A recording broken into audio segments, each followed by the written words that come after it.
کے پاس پورا علم ہوتا تو ترقی کرتا. آپ کہیں گے مولانا آدھا علم کیسے؟ میں اس لیے میں کہہ رہا ہوں کہ رسول دو چیزیں دے کے گئے تھے، ایک قرآن، دوسرے اہل بیت. مسلمانوں نے قرآن تو لے لیا، اہل بیت کو چھوڑ دیا. اگر دونوں کو لیے رہتے تو پتہ چلتا کہ آخر جو ہے ترقی کیا ہوتی ہے. ایک صلوات پڑھ دے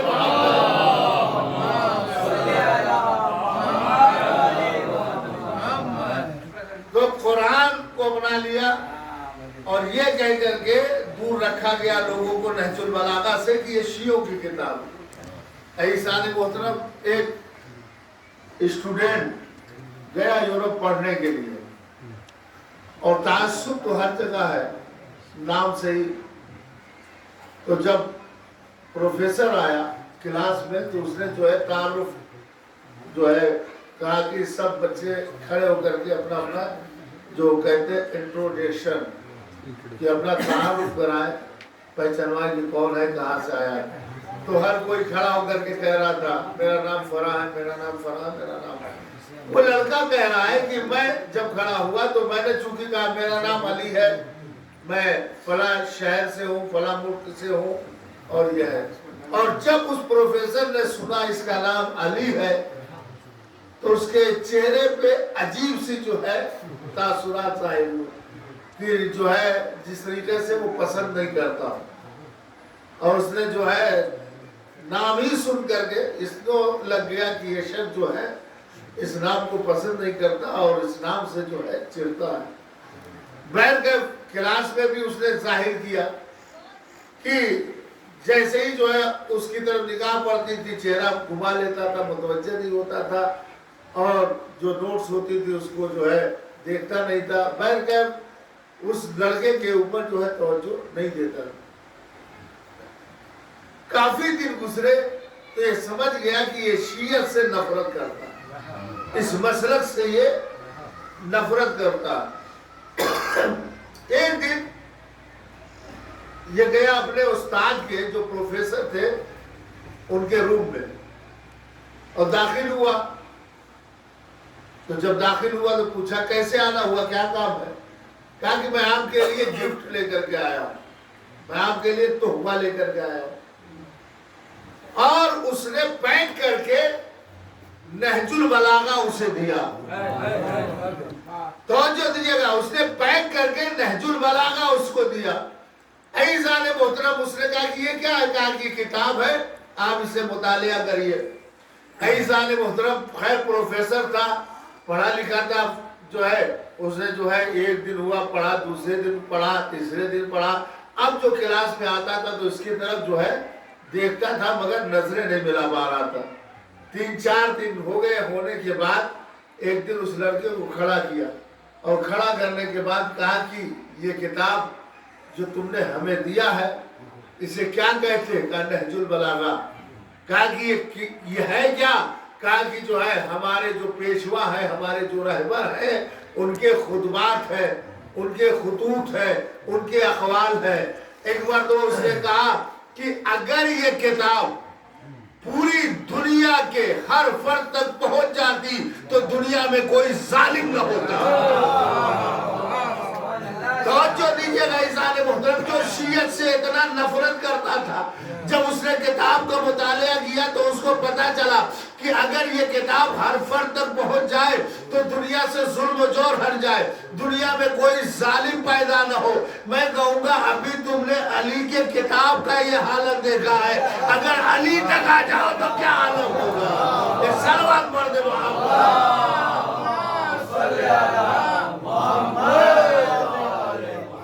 تو عیسیٰ محترم عمل کے ساتھ ساتھ ایمان ضروری ہے. بس آخری بات آپ کے سامنے دیکھیے، آج کل زمانہ ایسا ہے کہ ایمان کی چوری جلدی ہو رہی ہے، عمل کوئی نہیں چورا رہا ہے. آپ نماز پڑھ رہے ہیں، آپ کی نماز کو کوئی نہیں چورا رہا، روزہ کوئی نہیں چورا رہا.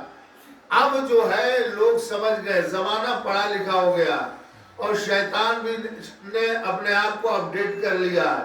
وہ کیا پہلے یہ سوچتا تھا نماز پڑھنے سے بہکاؤ، روزہ رکھنے سے بہکاؤ، ان کو حج کرنے سے بہکاؤ. اب وہ سمجھ گیا ہے ان کو نماز روزہ حج و زکات سے بہکانے کی سے کوئی فائدہ نہیں ہے، بلکہ ان کا عقیدہ خراب کر دو.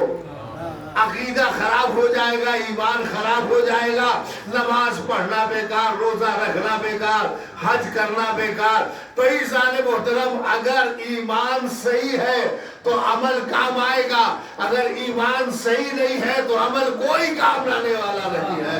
ایک صلوات پڑھ دے محمد.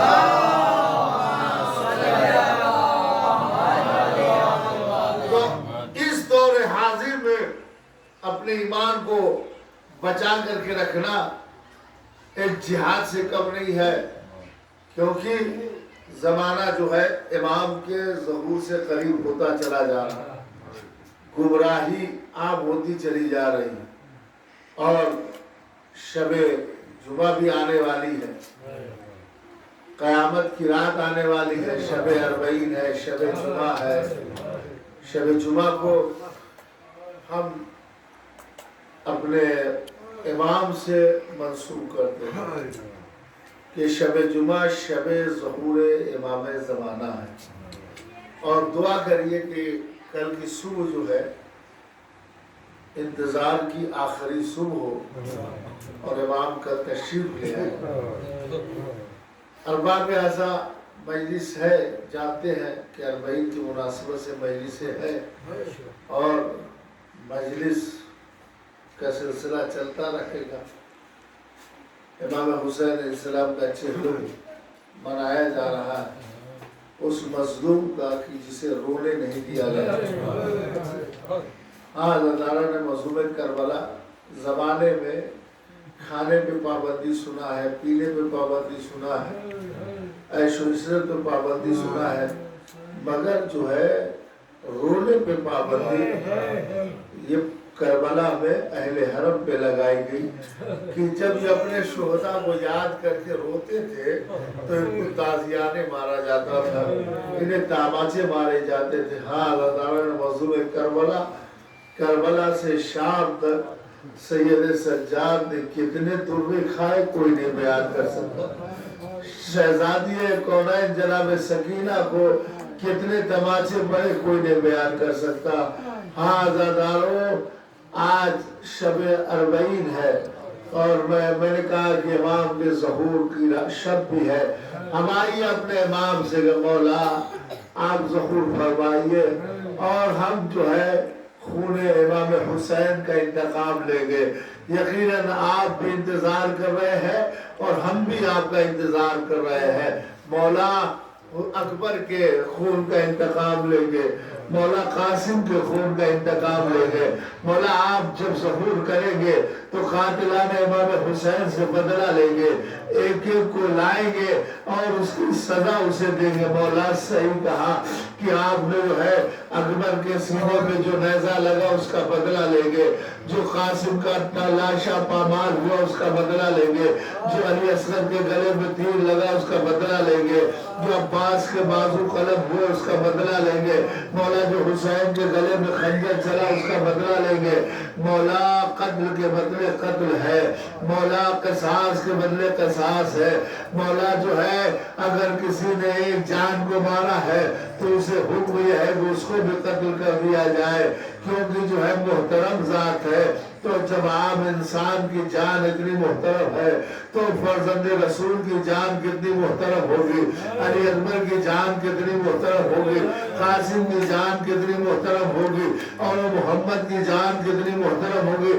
مولا آئیے ظہور کریے، ہم انتقام لیں گے. مرازادارہ نے مظلوم کربلا بس ایک جملہ اور ختم مجلس روک سکے تو آنسو روکیے گا کہ مولا جان کے بدلے جان ہے، مگر آپ بھی انتظار کر رہے ہیں کب میرا ظہور ہو اور کب جو ہے ہم بدلہ لیں. مگر مولا اکبر کا بدلہ تو لیا جا سکتا ہے، قاسم کا بدلہ تو لیا جا سکتا ہے، اور محمد کا بدلہ تو لیا جا سکتا ہے، عباس کو جس نے قتل کیا اس کو قتل کر کے بدلہ لیا جا سکتا ہے.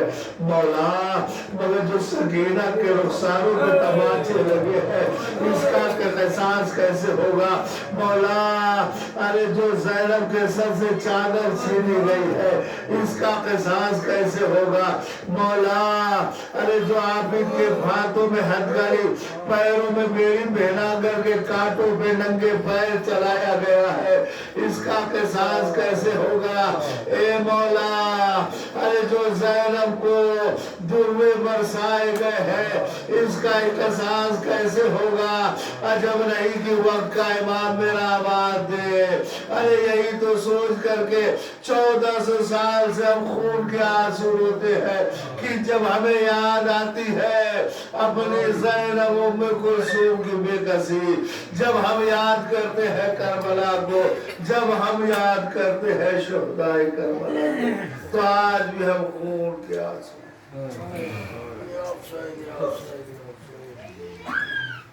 پروردگار بحق محمد و آل محمد اس مجلس کو قبول فرما حاضرین مجلس کی مرادوں کو پورا فرما پروردگار اس مجلس سے حسین کے دفاع میں ہم سے ہر طرح کے غم کو دور فرما پروردگار بحق محمد و آل محمد بانی مجلس کی مراد کو پورا فرما ان کے رزق میں برکت عنایت فرما کاروبار میں ترقی عنایت فرما ان کو ہر طرح کے غم سے دور فرما پروردگار تجھے واسطہ محمد و آل محمد کا کی بانی مجلس کی تمام پریشانیوں کو دور فرما ان کے مکان پر رحمت نازل فرما پروردگار ان کو صحت و سلامتی عنایت فرما اور آپ سے گزارش ہے کہ بانی مجلس کے والدین کو ایک مرتبہ رحمت کی مرتبہ سورہ اخلاص کی تلاوت فرما کرے یہ تقیلی ابن ابراہیم علی زہرا بیگم کی شوقی لگا دی